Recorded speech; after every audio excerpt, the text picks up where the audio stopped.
Leonardo and Alexander Turbin, comic books from Coast. I'm West Coast Joe. I'm hanging out with my buddy East Coast Alex. How are you doing today, Alex?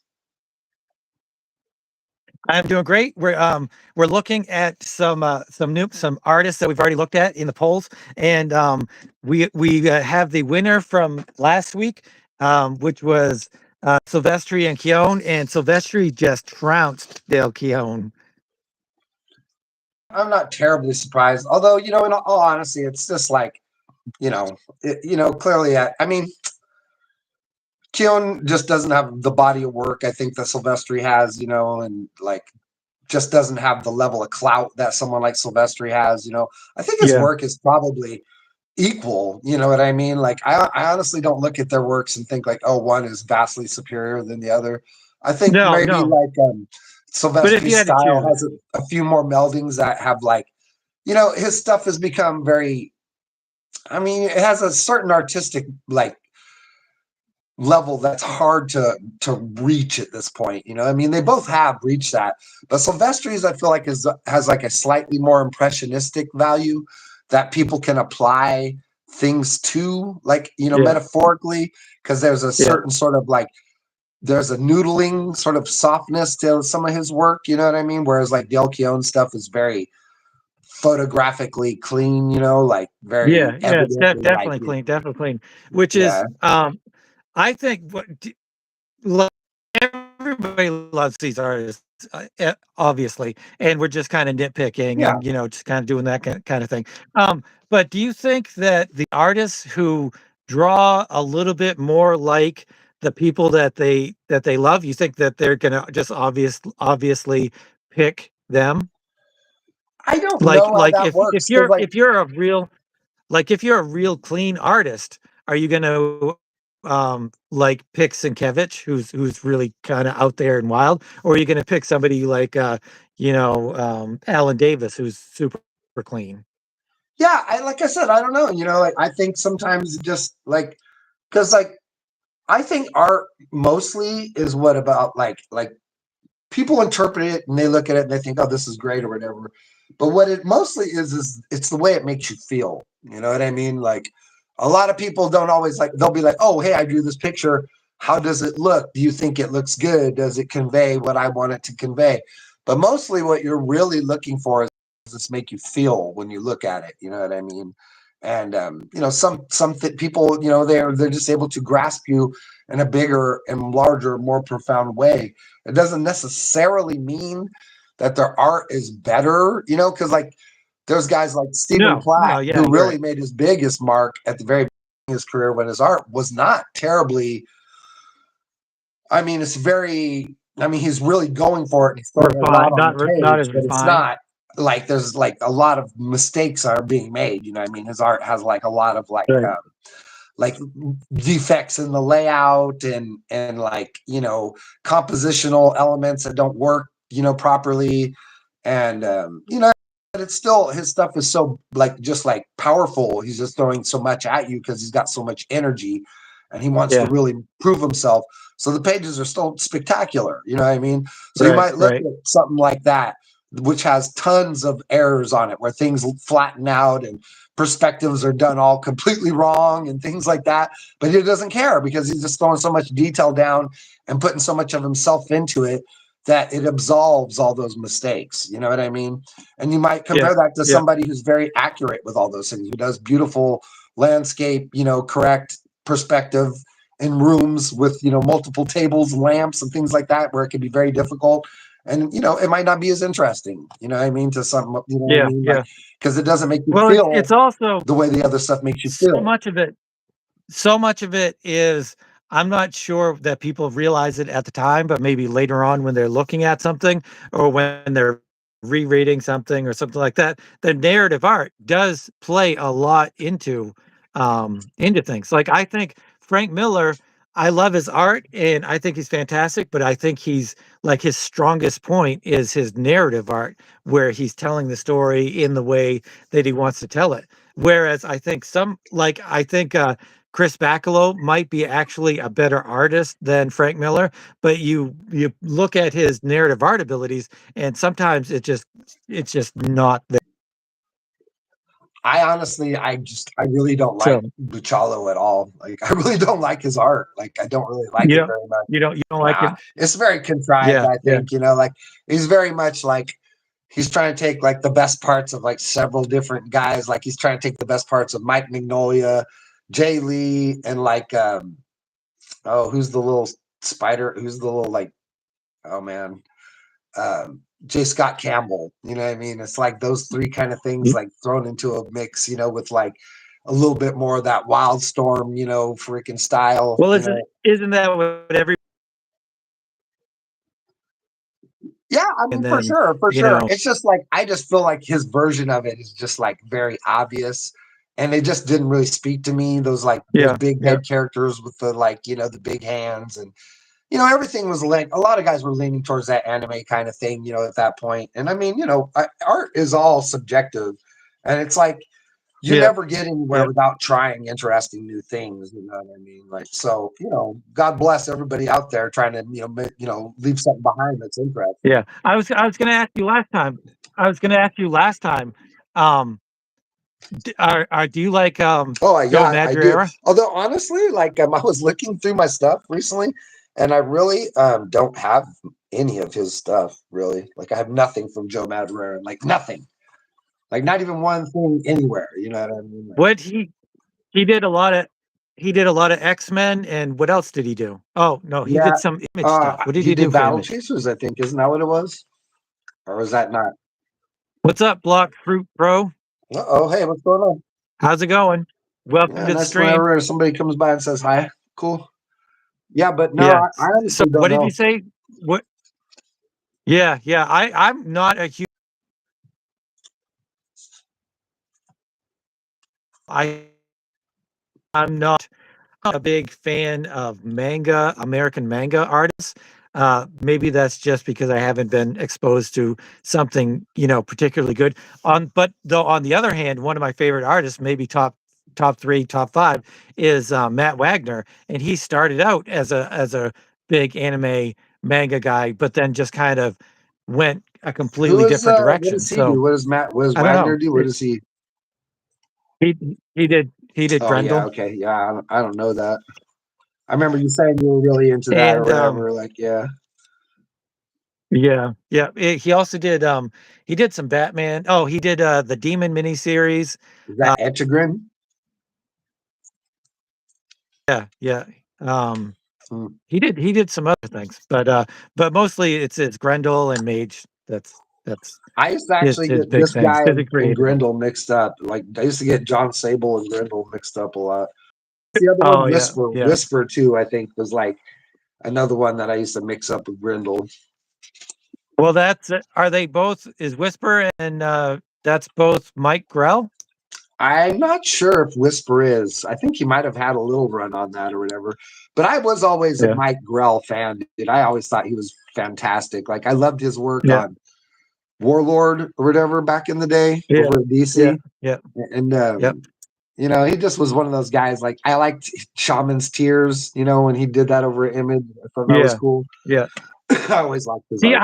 I like him. I like his art. But there's something about it that doesn't put it over the top for me to get something like if you like somebody, you go out and you get, whatever new thing that they've done. But I've never been I'm not going to go out and get whatever Mike Grell makes. You know what I'm saying? For sure.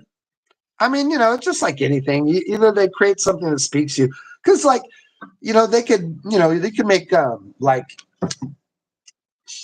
like you can make great art all day long, but if it doesn't apply to anything, you know what I mean? Like, and if it doesn't speak to you as a Yeah, person, then it's yeah, you know what I mean? Like it's only because there's only so much like creative juice out there, and you're just trying to like you want to please yourself and create something that's cool, and you hope other people come along or whatever, and are interested in it too. So it's hard because you never know if yeah, what you're yeah, creating is like has a audience that's going to enjoy it, or if you're just making it by yeah, yourself out in the desert and you're the only one that's going to like it or whatever if anybody sees it. So it's hard to know, yeah, how yeah, like where to spend your time, and we're all just trying to, like make a body of work that gets people interested in the stuff. So It's hard for people to So know what they're doing because, like, I've seen some really great artists go down some really odd places, and it's like it's beautiful work, but then like you just know like not a lot of people are probably going to see it or whatever or be that interested, you know. yeah, yeah. I mean, you never know. Sometimes things take a while to build a fan base and stuff. Like But there's hey, this. this week, yeah, Go ahead. go Well, I ahead. was going to say there's this really interesting. I think it's Tony Daniels, and he was the guy that did. And I have a bunch of these. We can look at them whenever you want. We'll do him at some point, I'm guessing. And he did Oh the yeah, 10th, you know, over at Image. You've probably seen the 10th, right? And he also did like oh the yeah, Blood Feud yep. miniseries for Spawn. But he did this book called Revelation, and it was all about. It's all done in watercolor. You would probably like it. It's really like pretty looking, and it's all about a murder Yeah, at the Vatican City during like over like I think while like coincidentally, like while the death of a pope and the selection of a new pope or whatever, yeah, and it's like this murder yeah, mystery, you yep. know, and it's very sort of like I guess maybe it's very influenced by like the Da Vinci Code or something like that at the time, you know. But it's That's really cool. great and it's beautiful, beautiful stuff. But I think because of it's so delves into all this like Catholic hierarchy and all this kind of like mysticism about the Catholic Church. I don't really see it having a very wide audience or probably being very interesting to very many people. You know what I mean? Like, you know, because it's like it Well, looks beautiful and it's everything, weird. but it's like the subject matter is not necessarily something a lot of people would probably find interesting, you know? Right, right. Well, there's so many people that only buy Marvel and DC stuff. So if it's not Marvel and DC, you really have to um, kind of market whatever you're doing Yeah, it's in an a Image comic. specific I mean, way. I bought it. I know it probably sold some, but you know, Yeah, you just got to imagine like it's probably you know like compared to the 10th or something like that, probably doesn't. You know what I mean? Not going to yeah, draw too many yeah. people's thing or whatever. What was the other one he did that was real popular? Crimson. Crimson was the other one that. Or Is no, he no, the one? that's a different guy. That's a different guy. They look the same though. Is that's not the guy that did Daredevil? Why everybody did Daredevil at some Tony point. He might Daniel? have. I don't know. You know what I mean? Like it's very likely he I could have. right. His style is very appropriate for that. You know, and I mean, Joe Quesada. I mean, who didn't do Daredevil at some point? You know what I mean? Like so many people worked That's on true. That's that. true. I don't know it well enough So to be today like, we're have an authority on who did or who didn't ever work on that character. You know, it's like hundreds of them yeah, did. yeah, that's definitely true. So today we're going over the winners of the previous brackets, which it was Sam Keith versus Greg Capullo, and Sam Keith won, which I was not sure if I was surprised about that. I think they were pretty evenly matched, and I think maybe Sam Keith just had a little bit more of a like with the TV show of the Max and stuff. He might have had a little bit more of a broader I think it's exposure. just like, I'm yeah, thinking. he just has his career goes back a little further. He's a little bit more revered artist. You know what I mean? He's got that really good, great run on Yeah, Sandman that he doesn't like very much, but everybody else thought it was yeah, fantastic, And I right, right, mean, right. is that like I personally I don't really like Sam Keith's stuff that much. You know what I mean? Like I think he's a pretty Yeah, awesome artist. yeah, Obviously, he's travels to the beat of his own drum. You know what I mean? Like he's definitely not any guy yeah, that's yeah. out there looking at what other people are doing and being like, oh gosh, I need to change my style. Like, he has had his like Right. roots firmly in like the Bernie Wrightson, Frank Frazetta kind of thing since, his early points. And then like he brings in like all this weird sort of expressionalism and impressionistic, things that he Yeah, sort of like adds to all of it, and creates all this yeah, dreamy, very existential imagery, like where like you never know like if Sam Keith's story is happening for real or if it's just in someone's imagination, you know what I mean? Like his stuff is always like that. That's why it felt so like, fitting with the Neil Gaiman stuff. Like the Neil Gaiman narrative seemed to fit his art so well because like, yeah, his stuff was yeah. always populated with all kinds of weird ideas and I think concepts where like id and personality will take forms of characters and things like that, like yeah. I think I think he wasn't in Sandman because it also has a realism that like because it's not superheroes and it's not like fantasy sword and sorcery stuff. There's a certain amount of realism to it, and I think that's why he just kind of felt out of place with it. Yeah, That's just my guess. That's I just my mean, guess, though. everybody's got their sweet spot or whatever. You know what I mean? Like, it's easy to be a good artist and for people to just be like, look at your work and think it should be applicable to anything. But as anyone knows, like when you Yeah, look at Mike Mignola's work, it's much more. Like he could draw sci-fi stuff. He could draw spaceships and all that stuff, but it doesn't vibe like with his style like the way it does when he draws graveyards or haunted yeah, forests. You yeah, know what yeah. I He's mean? he's a horror guy. Yeah, There's some people that are just horror guys, and there's some people that are it's are just like the elements of superhero his guys. Some style people sword feel sorcery more guys. applicable to those kinds of ideas. You know what I mean? It's not like he can't Yeah, draw yeah. Justice League or X Force or Oh, anything. he can. Yeah, Like he yeah, could draw anything he wants to draw, but people will be yeah, less attracted to that material than they will when he is like Batman in a haunted museum or you know what I mean? Because that's yeah. more his Well, like where his style really he vibes. he's just doing what he loves. When you're doing something you love, I mean, you can really enjoy doing something. I mean, who doesn't love drawing Batman? But like, I'm sure he loves doing Hellboy more just Yeah, that's because what I it's got mean. a Like, well, they're yeah. both very similar things too. The Hellboy has got at least They are. 20% of Batman's DNA in him for sure. You know what I mean? Like, Right, but right, right. yeah, like I personally, like I'm a pretty good artist. You're a pretty good artist.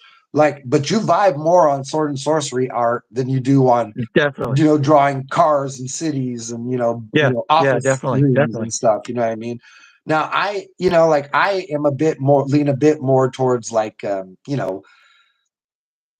like your average comic book stuff with cities and buildings and that kind of Yeah, thing. yeah, It's a bit more easier for me. Like I try to keep things a little bit more ground level myself. Like I don't like like the piece I just showed you that has all the buildings in it.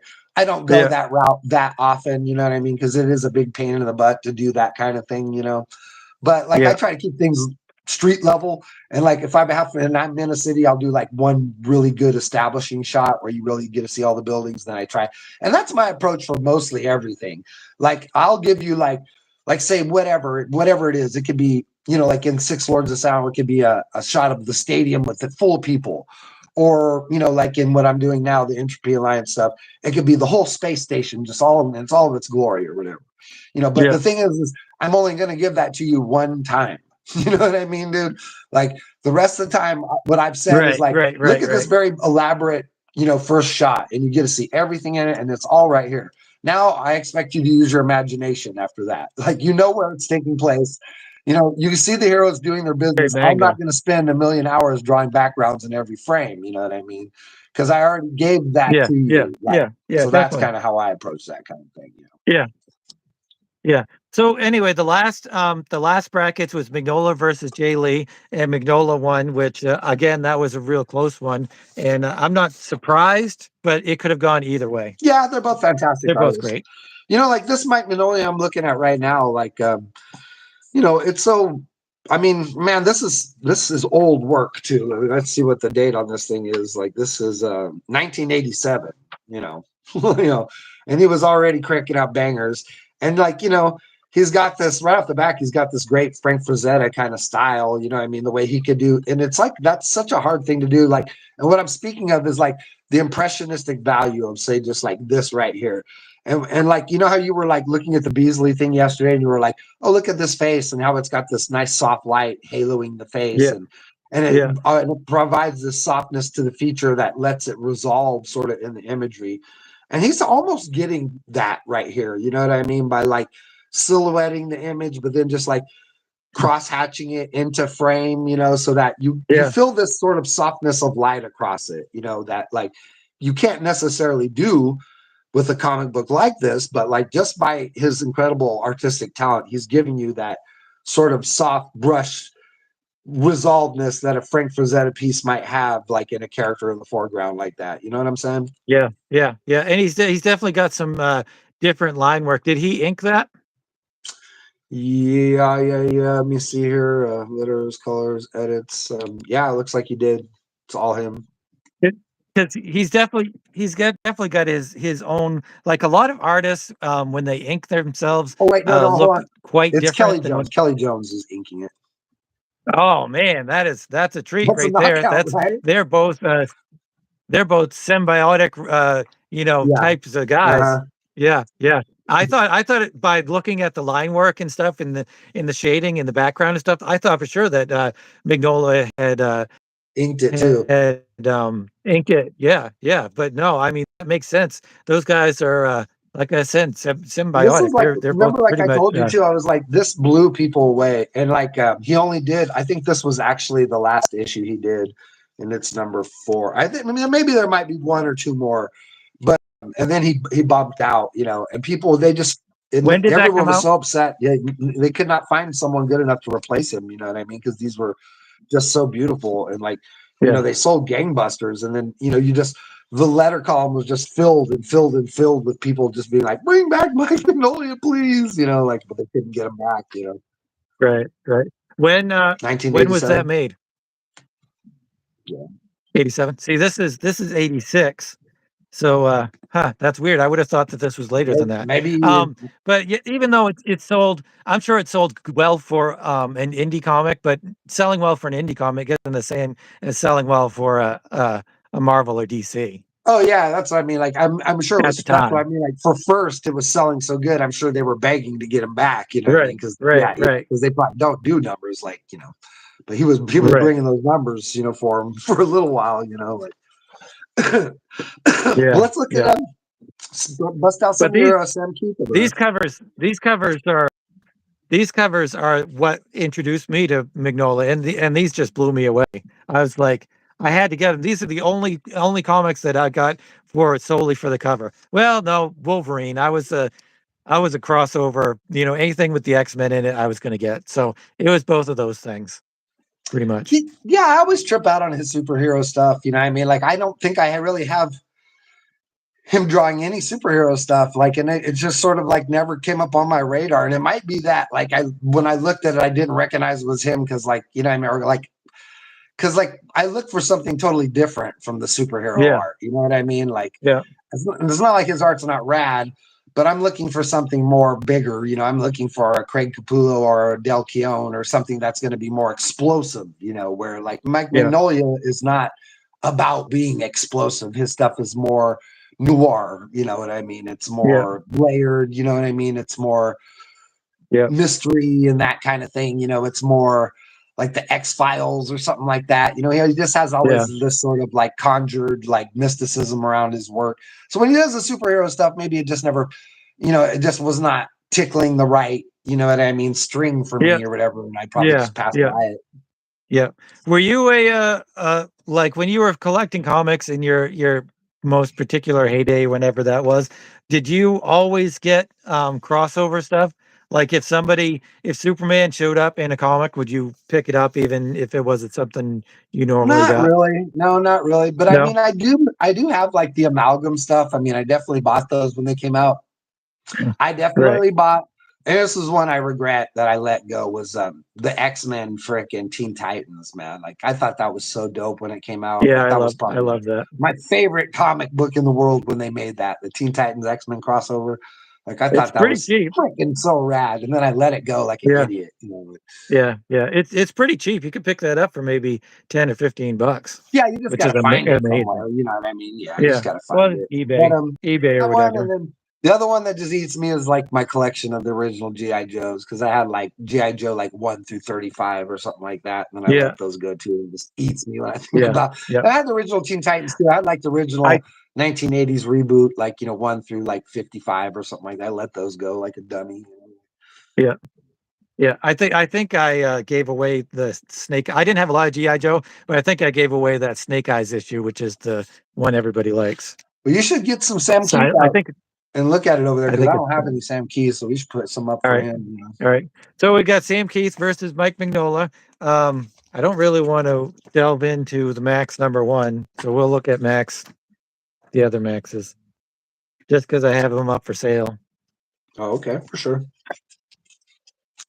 But yeah, Sam Keith has a weird cartoony um thing that I think you're particularly not into. Well, no, it's not even that. I mean, because his work is very detailed, like, and It is. it's really awesome. It's just that, his approach to it all is not about like it's like the same thing. It's like he's doing superhero stuff. He's not explosive. You know what I mean? Like I'm looking for Jim Lee. I'm looking for Todd McFarlane. I'm looking for Craig Capullo. I'm looking for someone who's going to put big explosive scenes that look like a big budget film. That's Yeah. usually what I'm looking for when I'm looking at the superhero stuff, like for the art, especially back in that heyday. That's why I want to open that 2-pager up and feel like, oh, this is that big expensive effect shot in the movie that I love so much. You know what I mean? Like that's what I want to see on the pages mostly. And Sam Keith is just not a guy with those kind of like, aesthetics, to his art. Not that his art's not rad or like, doesn't have like super awesome, Right, right. expressive, like, beauty. Cause this stuff is rad. It just doesn't really, like I would like it on Swamp Thing, or I would like it in like, Crypt probably more than I enjoy it as a superhero thing, because it's too like expressionistic for me, like Yeah, you know what I yeah, mean? Like yeah. he does a lot with the Yeah, yeah. forms and stuff. Like even his like anatomy is like not terribly realistic at the same time as being very realistic. You know what I mean? Like it's Right, so over right. the top and it's so like, Are there any cartoony artists that you like? well, I like them all. It just doesn't necessarily speak to my, exact Right, right. exact No, needs or whatever. yeah, what that's I what mean, I'm I saying have the is are Maxes. I there bought them all. You know what I mean? Like, I like it. It's just not, it's not something I would incorporate into my art, and it's not something I right, look at and just be like, oh my god, look at that. Like just a slightly different aesthetic than what I right, enjoy on that level. right, right, right, right. But there's no cartoony though, like um oh what's his name? Gru. Gru. Did you ever get Gru the Wanderer? I love Peanuts growing up. You know what I mean? I loved Calvin and Hobbes. You know what I mean? Like, and I when I say I love Peanuts, like I mean like when I was like I said, I had a very I had a high level as a very young kid, and I would spend a lot of time in the library at my school. Like when I was young, you know what I mean? I'm a little autistic, and even though I had a lot of friends and I was a popular kid, I liked to spend time alone because I had 8 brothers and sisters.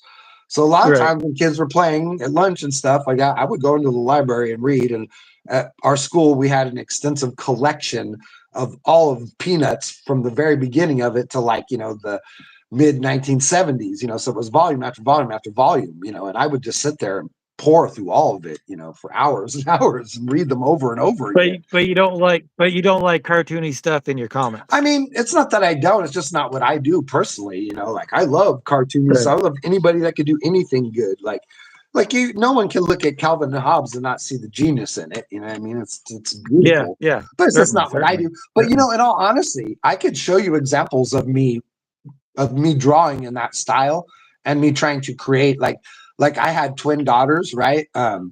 And they're fraternals, not identicals. And Yeah. when they were little, they were very different, right? So we used to call them black and blue because one's name is Cyan and the other one's name is Raven. Cyan is blue and Raven is black. Right. Right. And I used to draw them as little cartoon, as little like Sunday morning cartoon characters, like having little adventures. You know what I mean? Like, and I would draw little cartoon things or whatever, like because they would ask me questions sometimes, and I would like see it as like a cartoon in my head. And I can Right. recall my we had a big fish tank, and my wife's feeding the fish, and all the fish come to the top of the tank to eat, right? And it looks like they're breathing air, when they eat the fish, the big koi fish, when they eat the food, Yep. because they come to the Yep. surface, you can see their mouths opening, right? So my little daughter's like, oh, are they breathing air? Does it hurt them to come up and eat? And I was like, no, it doesn't hurt them. They just do that.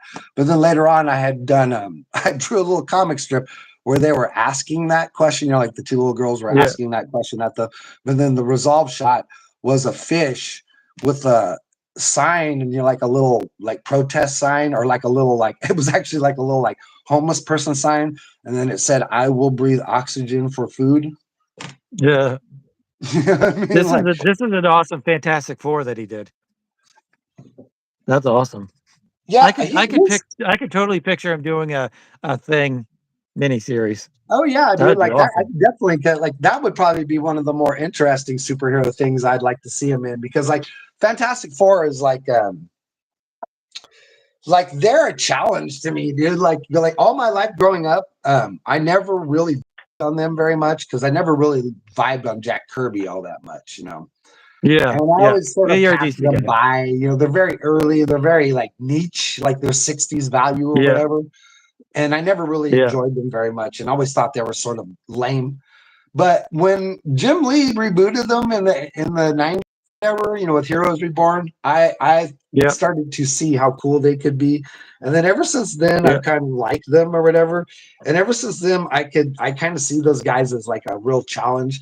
Like anybody who's like really good could come on board and make the fantastic. Like if you could come on board and make the Fantastic Four cool, then you're a badass. You know what I mean, dude? Like right, it's like right, that. right. Like because they are clearly very cool, but it's hard to get there. Like they don't necessarily have values that like speak for like a huge thing. Like it's harder with them because their ideas are smaller and more compressed than like the way what we're used to things now with like the X-Men and the Avengers and that Yeah, kind of bigger yeah, scale idea. But yeah, yeah, I like yeah, that. Like, did you see that Alex Ross Fantastic Four thing he did like last year? yeah, yeah, Dude, that yeah. thing is badass. You know what I He's mean? awesome. Like, and he makes We it look definitely so got to go cool. over Alex Ross.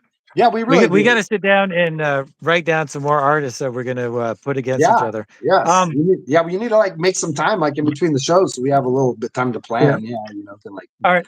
put a few All shows right. But together. we're at 31 minutes, and so I think, and everyone's pretty much seeing the Mike Mignola Yeah, and the yeah, same keys from our previous videos, and they know who they are. Um, absolutely. so yeah. So you got any closing comments? No, just hope you guys enjoy the video. Like we're just here because we love these artists, and we just want to share the stuff with you. In the future, we're going to be going over all kinds of cool different artists. We're going to be going over Al Williamson, man. He's one of the all-time greats. We're going to be going over frickin' Sienkiewicz and some of his like underappreciated work that he's done. And I mean, like, Is that coverless? Is that coverless? yes, dude, because I read this thing to pieces. This is the original, from the 7-Eleven I bought when I was like 12 Yeah, years old or whatever. You yeah, know what I mean? Like, yeah. and just like this was his interpretation of Dune, just stunning. And it blows me away It's that a person awesome. can do It's art that's awesome. this level of like this is almost like fine art.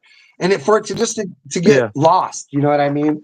As a comic book, thing that doesn't even get appreciated. Like those things should be on like hanging in a museum somewhere. You know what I yeah, mean, dude? Like yeah, yeah. so yeah, stuff like that. And we just like hanging out with you guys. Appreciate you guys coming around and hanging out with us. Alex and I are comic book creators. I'm Joe Leonardo. I'm the creator of Six Lords of Sound. So if you'd like to get a copy of Six Lords, stop by my Instagram, which is Awfully World on Instagram, and give me a DM. Alex is a comic book creator, and he's also a comic book publisher. So if you think there's any part of you that might be interested in publishing or making your own comic, please contact Alex, and he can definitely help you out. Once again, we're comic books from coast to coast. This has been a quick little recap on Mike Mignola and Sam Kieth. We hope you guys vote for who you think is your favorite artist and which one is most interesting and which one you'd like to see go forward the most. And we really appreciate your time. Thank you for sitting through the whole video. And Alex, anything you'd like to say at the end? I produce a comic book every month called Random Access, and this is the newest one, number 30, which will be shipping out to people any day now. You can get this at patreon.com/Alexander Turbin, or you can go to my website, alexanderturbin.com, and or you can just message me at alexturbin0441 at Yahoo, which is my email, or alexturbin0441 at Instagram. Yeah, so like I said, Alex Turbin 0441 is, Alex Turbin. AlexanderTurbin.com is probably the best place to get it, but also Patreon. And definitely check out the polls for these two amazing artists, and we'll check you out next week. And like we always say, keep on creating.